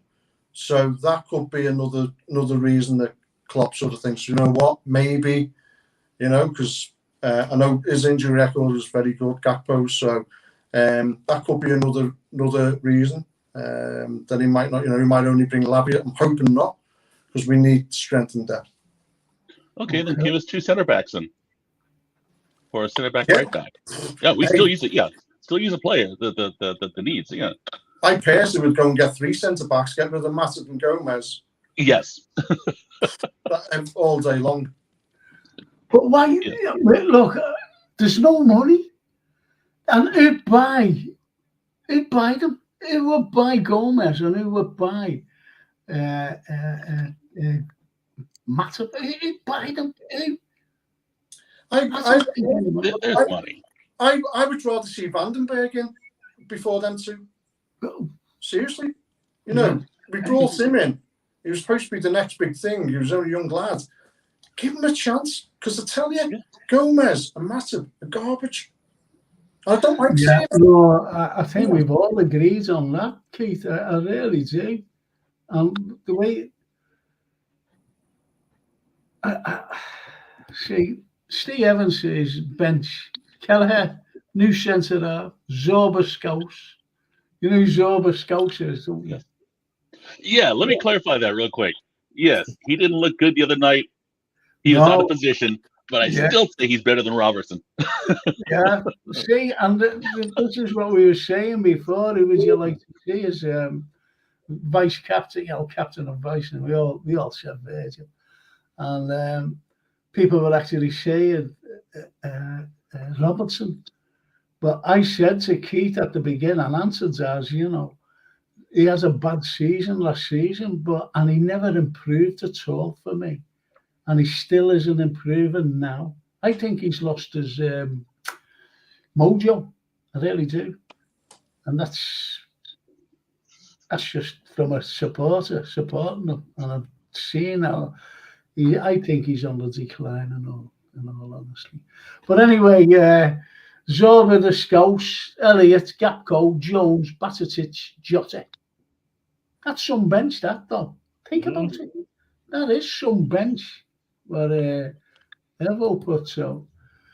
Allison, Trent, free roll. Kalate, Van Dijk, Robbo, Lavia, Mac, Gapco, Diaz, Jota, Salah. I said that the other night, to be honest, what Lee Brady's just says. I'd like Gapco as a false number 9, behind the front three. The front three, I really would. I'd keep Nunes on the bench. You know, if anything's going wrong, just throw him on. I just think you'll see different formations. Yeah, I know you see different rotations, does. Yeah, depending on who we play. Yeah. Okay. Yeah, there's something what I said. They wouldn't buy, and he said Forrest says they would buy Matip and Gomez, and these little laughing things. And Richard Hutchinson, he puts out Diaz, Gapco, number 9, Salah, right wing, sub, Jota, Nunes. That's his front three. Okay. And that's a powerful front three, let's be honest. But you've got also a powerful bench with Jota and Nunes.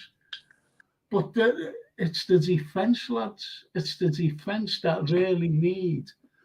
Let's see what Stephen Snape says.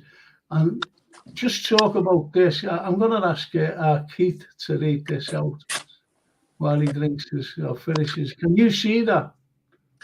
So. And discuss it with the lads. I've just got to do something. Okay.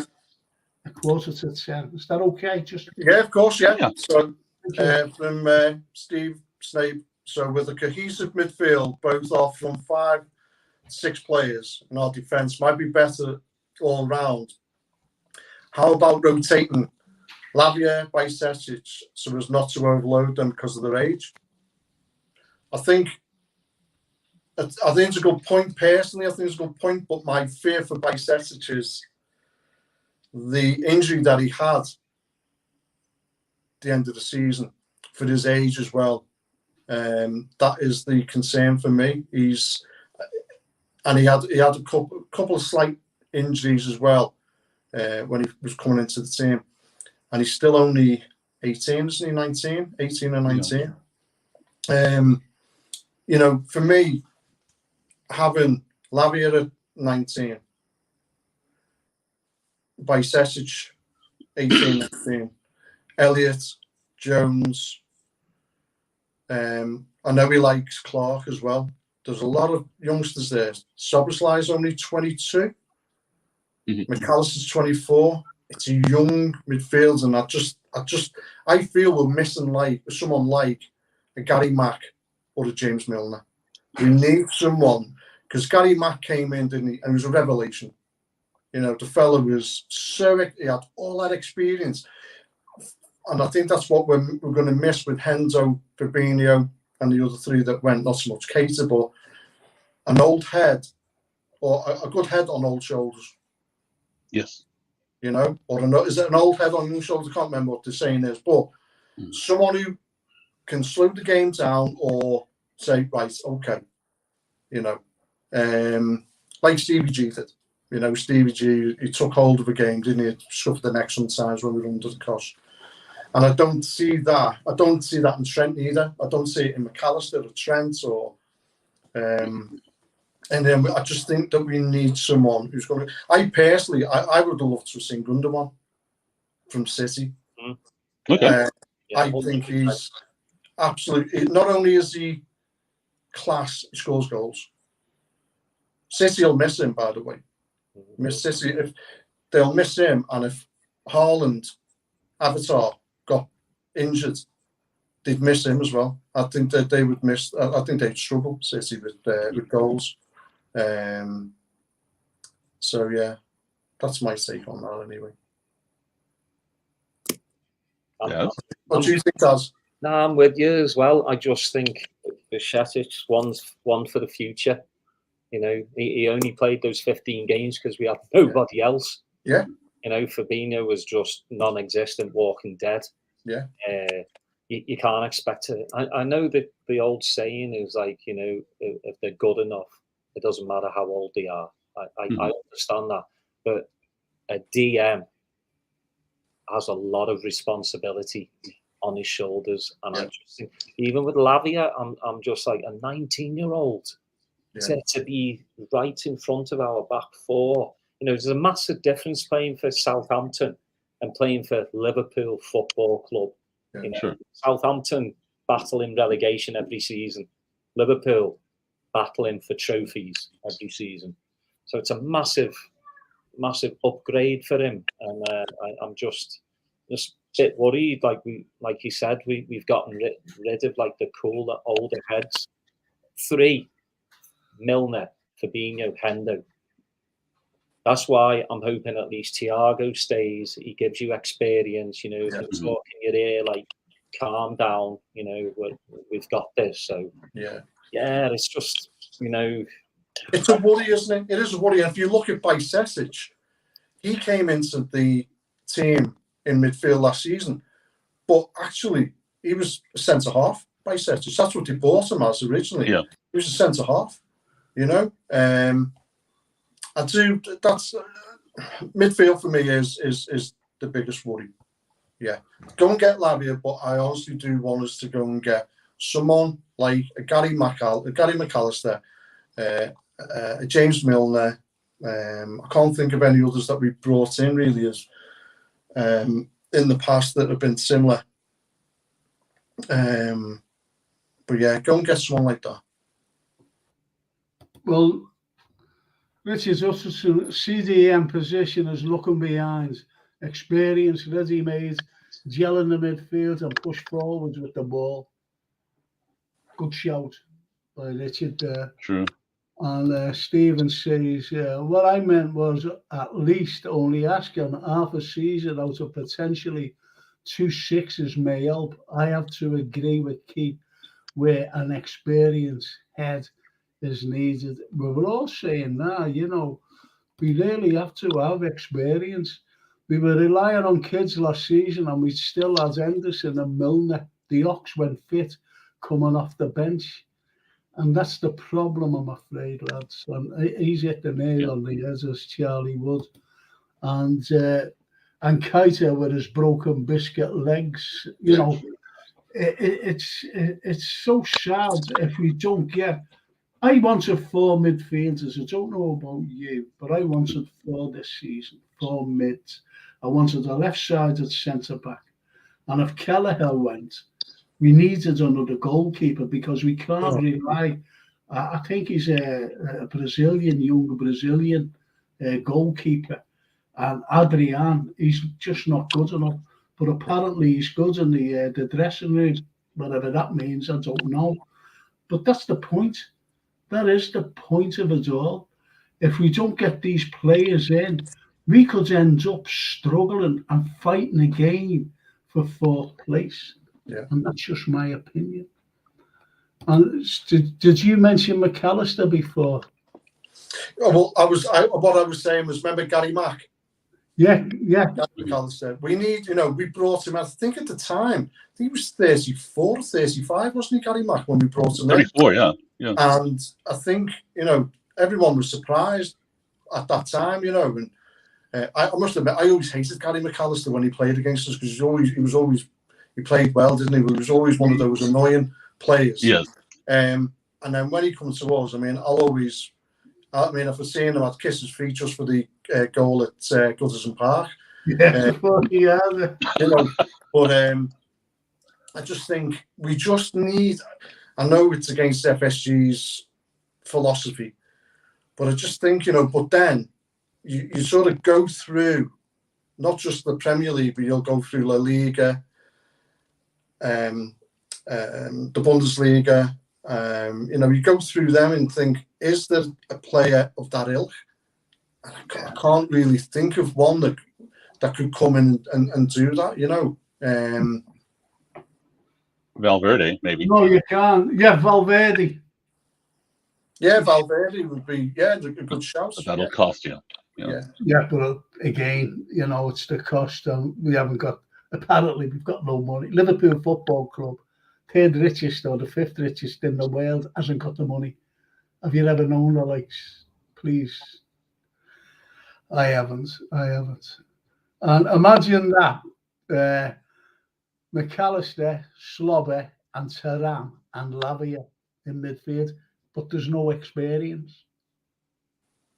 It'll be a great midfield, and next year, next season, not this season, but next season could be great, if you know what I mean. But there's no little experience in that lot, especially, say, we're talking about Liverpool Football Club and what we've achieved over the last 6 or 7 years, which has been phenomenal, and we could have achieved a lot more if our midfield wasn't neglected.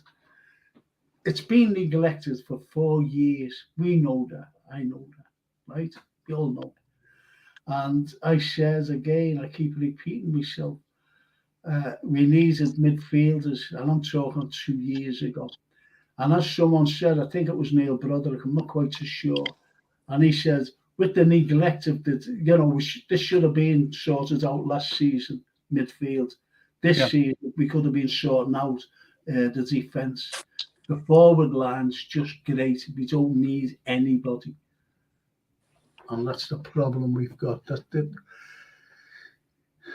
This is the sad thing. I'd rather be good between the sticks than good in the dressing room, but that's just me. Yeah. And that's true that, he's talking about Adrian. FSG and Liverpool are bankrupt like the UK government, recession, Brexit, COVID-19, and the cost of living going up. And that's all about.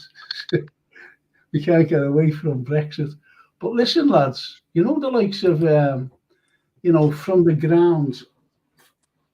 ground upwards, yeah. We've been buying 2 or 3 players each year, and that's true. And we haven't, but have we been buying them in proper order? Exactly. That's the main thing, Charlie.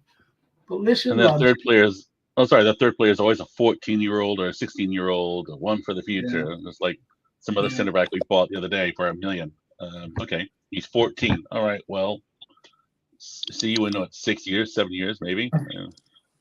What happened to Kumateo, by the way? You mentioned Vandenberg. Is this Kumateo guy the other French center back? Is he? Oh, Cometio, yeah. Cometio, okay, yeah. He's gone off the radar, hasn't he? Yeah. I think a lot they get mentioned, then all of a sudden he just dissipates into fresh air. Yeah. They just vanish. And then you get it's been going on for years. I'll go to Taz about this, and you, Keith, and you, Brian. Every year we've been promised a war chest. And then all these players, for example, the start of last season, we were linked with 20 midfield players, 20. And we got Arto Melo on a loan. That's the problem. Do you agree about, about the spin? I think it's spin coming from the owners. I really do. About, who we're linked to it. It's all brilliant PR, and fans fall for it. And this season is no different, I'm afraid. What's your take on it, Ed? I think it's a bit of both, to be honest. I think there's a lot of journos out there that want clicks as well. Yeah, come up with. I mean, I don't think FSG are putting out 20 midfielders. The Bellinghams, Tuchemene, 100%. But I think quite a few of the journos out there and ITKs, those morons from Twitter, just put out names on a daily basis, see if something sticks. I mean, if I say, put out lottery numbers and then they hit in 10 years, does that mean I'm a genius? No, you're just hoping something sticks. Nostradamus, yes. Yeah, I mean, that's what it's all about. Is somebody leaking something from the club? Yeah, probably. What about you, Keith? Well, I mean, we discussed this previously, didn't we, about FSG and my views on it, and I know from a very good source from my previous background in Trinity Mirror is that, that the feelings are that FSG just wanted to see how much they could, what they just wanted to know how much the club was worth. They purchased it for 300 million 10 years ago, and they wanted to get the feelers out. There was nothing there in terms of investment. They'd already had that from Red Bull. They'd already had that from a couple of other, LeBron James as well, and things like that. So what investments, what are you talking about? How much? And then I know that in terms of figures, they were looking at 5 billion. If it comes to 5 billion, they would have sold the club. That's what it would have come to. But they didn't get anywhere near that. There was nowhere near someone was offering 5 billion. So that's when they said, right, we're not going to be selling. We're going to look at we're still looking at investments. Still looking now. I mean, with Liverpool, and we say it so many times, we're Liverpool Football Club. We're not Everton. We're not Aston Villa. We're not Nottingham Forest. We're not Cardiff City. We're Liverpool Football Club. And if you look at the what clubs are worth and what we've accrued and everything else over these last years, I think we're third on the list of the most successful and what we've accrued financially and what we're worth and everything else. I think we're third on World Cup football. Yeah, well, but so we're third. How can Arsenal, Tottenham, Bayern Munich, all these clubs, how can they have all this money that's much more than what we've got? Exactly. If we're up in that Forbes list, why aren't we going out and competing? Why aren't we going out? And it'll never happen. I said that last week. It'll never happen in a million years. Why aren't we going out for the likes of Mbappe? Why aren't we going out and getting Tuchel? Why aren't we going out and getting Bellingham? Why aren't we going out and getting De Ligt? These are top, and we've already proven with the addition of Van Dijk, Alisson, Salah, Diaz, or not Salah as much because he was 35, but you go out and pay top dollar. Diaz was 65. Alisson, Van Dijk. Go out and get quality in. Well, they solidified Liverpool, Alisson, and Van Dijk. That was the main thing, because Klopp wanted a goalkeeper, world-class goalkeeper, world-class centre-half. The spine was already in place then, and look what we've done. And Frank, sorry, Brian, I'm just going to say something there about. Go on. Do you know the reason why we bought Alisson? I went to see us play Tranmere Rovers at Prenton Park, right? And we had Karius in goal. I know, remember it. And he was at fault for 2 goals. I mean, they were absolute howlers. Brutal, weren't they? And the supporters were laughing. I'm talking about not so much Liverpool, because we were all like, oh my God. But the Tranmere supporters were laughing their heads off. And I can't remember what they were singing now. And that was the decision. The Klopp said, I can't go into the new season with him in goal. That was it. And that's when they went out all full tilt for Alisson. So that mindset there now, we've got to have that mindset. We can't go into this new season with Matip and Gomez in reserve. We've got to bring in a good defensive midfielder and someone with a good head on the shoulders. We've got to go and do that. Go to the owners and say, you either go and get those players, or I'm done, I'm finished. Forget loyalty. Forget it. The only way I think that these owners are going to listen is the Klopp goes to them and says, if you don't go and give me the money for these players and go and get these players, I'm gone. Because I tell you what, if they think FSG are struggling with supporters now, if Klopp goes, be anarchy. Oh yeah, because he has made what Liverpool as well. Just go on to two comments, and I'll straight over to Brian. The longer this window goes on, makes you think we are waiting, says Soulboy Fran, for Manu Kone to get fit, who we were strongly linked with. That's what he says. And Steve Evans says, and they have got the money, hearing they are thinking of buying a Brazilian team now. That's FSG. Okay. So what's your take on what Keith's just been saying, Brian? What everyone else has said. I mean, as far as FSG, I mean, family should know, but what the F do you think you were buying when you bought Liverpool? You know Liverpool was a name, and it was an asset in trouble, and that's why you bought them. And there were three simple rules: back your manager, so to maintain the infrastructure, and support the first squad. Oh, okay, fourth one: stay out of administration. And what did you expect when you bought a sports franchise? Okay, I mean, I don't understand how difficult it is. And what really just raised my ire this week was Klopp had to come out in the middle of the week or early in the week and say we are now shifting towards or escalating our I'm paraphrasing, escalating our plans for player signings.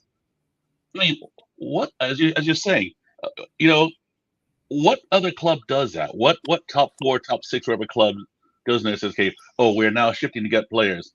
I mean, we damn well know at the end of the last season, we knew what we needed. Day one, 8:01 a.m. or maybe after midnight, there should have been phones ringing and say, okay, or emails going out. How much for this player? How much for this player now? And then that's not a lack of money. That's just a lack of ambition, a lack of intent. Anyone else in their mother, any other club would say, okay, well, this person cost us. All right, we need a replacement. Go replace them. Matip and Gomez, they're not good enough. We need replacements now. Yeah. I think we could have got. I reckon we could have got Bellingham last season. I really do. Yeah. But there was no money there because Tchouameni, there was no money for him. That's why he went to Madrid, and all this hype about him wanting to go to Madrid. He was coming here to Liverpool. So was Bellingham, and then they said, he's going to play another season for Dortmund. And I said, no. He's not going to play another. He will play another season, but we're not going to get him next season. And I put an egg on lots of fans, well, especially podcast faces, because they were saying we're going to get him next season. He'll be a Liverpool player. He'll be playing for us. And then bang, nothing, absolutely zilch. And this is the way Liverpool. It was a good point by what Keith was saying. With tears in the up there in the World Club football, financial, and yet fans are made up that we're in the black. If they do give us 200 million to spend on getting the right players in this season, we'd have still been in the black, and they would have got that money back next season. It's as simple as this coming season. Yeah. And one of the fears I always think, you'd always hear about FSG being linked to other franchises, whether that's ice hockey, baseball, another football team. And I always think to myself, it's going to cost them quite a bit to do that. Are they using the money that we're generating for this club? It's certainly not coming from the Red Sox. No. So why? How can they afford that? And this is where now I've not really slammed FSG in a number of years because their project worked because we won all those trophies over that period of time. But it can't go on forever and ever. Those plans can't always go on forever. And last season, you were spot on, Frank. We should have gone and got Bellingham. We'd have offered 60 million for him last year. We'd have got him. Mm-hmm. And look where he's worth now, because he went to the World Cup and had a great World Cup. He carried that England midfield, and that increased his reputation and his price. And that's where FSG need to think, do you know what? When we took on the mantle and took over at Liverpool, not only were they famous football club, but we're a brand. We are iconic.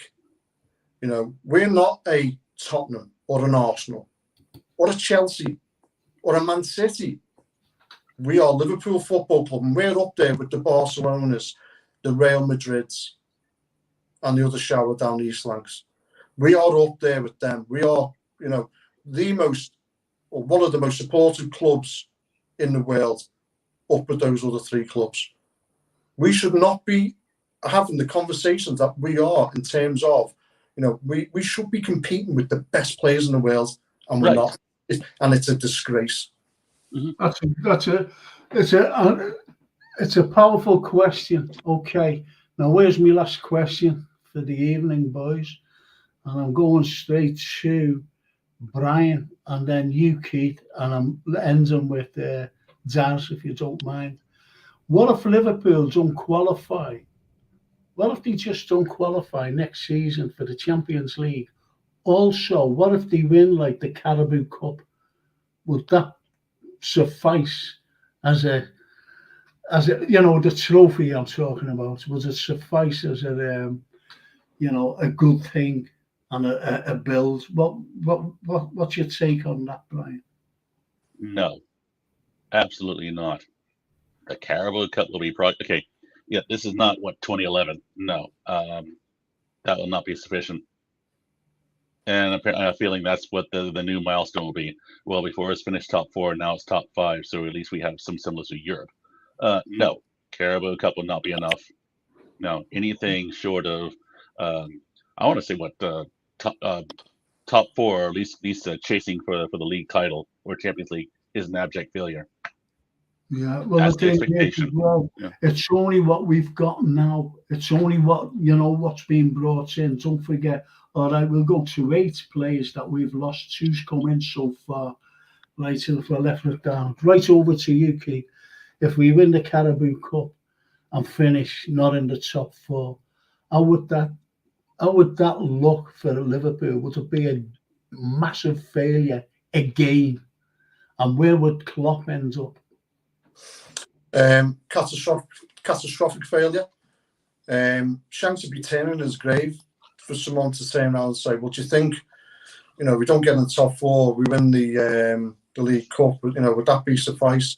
Honest to God, we are Liverpool Football Club. We should be going for the league title. We should be going for, you know, okay, this year we go for the Europa League. At least we're guaranteed then to be in the Champions League. But I don't care. I want the league title. I don't want to be going for top 4. Top 4. I don't want to be for top 4. I want to be going for that league title. I want to be going for the next important cup, which at the moment is Europa League. Then you can go for your FA Cup and your League Cup. But even, you know, I know they are prestigious cups, especially the FA Cup, but they're not worth anything financially. Okay. They're really not. So for me, it'd be catastrophic. We've got to be going for the league, and we're not going to do it with these clowns at the moment, the way they're behaving in terms of, you know, not supporting club. Okay. Well, shall we? Well, before I go to you, Jazz, only a couple of things. People get confused about investments in FSG. FSG are expanding their portfolio, not investing in Liverpool.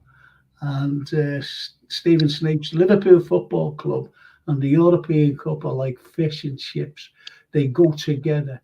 Yeah. Anything less is perceived as failure. And this is a crack at this, and we'll be going right to you, Jazz. Get the right signings in, and we win the league, say Steve Evans. Yeah. So, what's your take on what we've just been talking about, Jazz?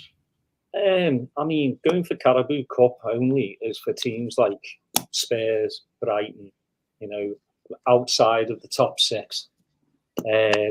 That's we keep saying it over and over again during the show, don't we? This is Liverpool Football Club. We should be challenging for the league every single season, challenging for the Champions League every single season. If we challenge for them and we win the FA Cup or Carabao Cup, yes, I'm all for it. But if we're not challenging or in the European Cup, we're just like teams like Brighton and Spurs. That's not good enough for me. You know, see, the thing is, I've been listening to everyone. Well, I've been listening to everyone, and even the lads on here, like, you know, the comments, well, Liverpool FC, not Mickey Mouse FC.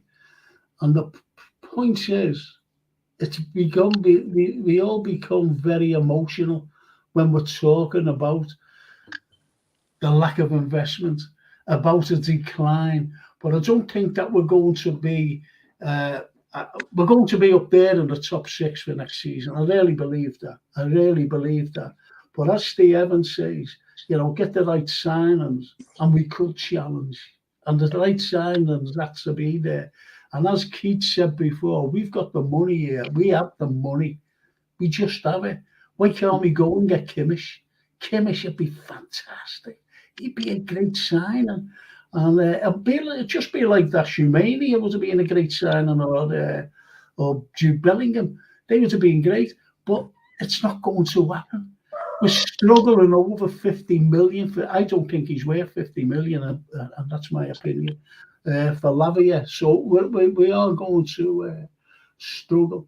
But I'd just like to say, lads, it's been fantastic. It really has. I really do. I think it. But anyway, Taz, it's been great, mate. Thank you so much. And hopefully I'll see you next week, because I think this is great. I have a words with Jamie as well. And it'll be good for Keith to get to know, and Brian to get to know this lad, because he is good, isn't he, Taz? Yeah, he's sound. And he is. He's a good lad. He's a Cockney, by the way. But the passion, you see the passion there. He's unbelievable. And look at that, you know. Cheers all, say Stephen Snape. And it's just for me to say, Keith, thank you so much, mate. Cheers, Frank. Cheers, lads. See you next week. Cheers. Brian, thank you. Thank you so much. And Zaz, you're a good man. Thank you. You're all good men. I'm sorry to say. I didn't mean to just to say that to Zaz. We'll see you next week. Thank you, boys. Thank you so much. God bless. Thank you. Ciao. Ciao, lads. Ciao, ciao. Ciao. Thank you. Thank you. Thank you.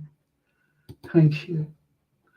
And it's just for me to say thank you out there, and hopefully see you all next Tuesday with another Frank Carlyle show. And next Thursday with those lads there. They're fantastic. They are, honestly, every one of them. And they all know the football. And the dead stone, they're all emotional, just like you lot out there. I'll see you next week. Thank you. Bye now.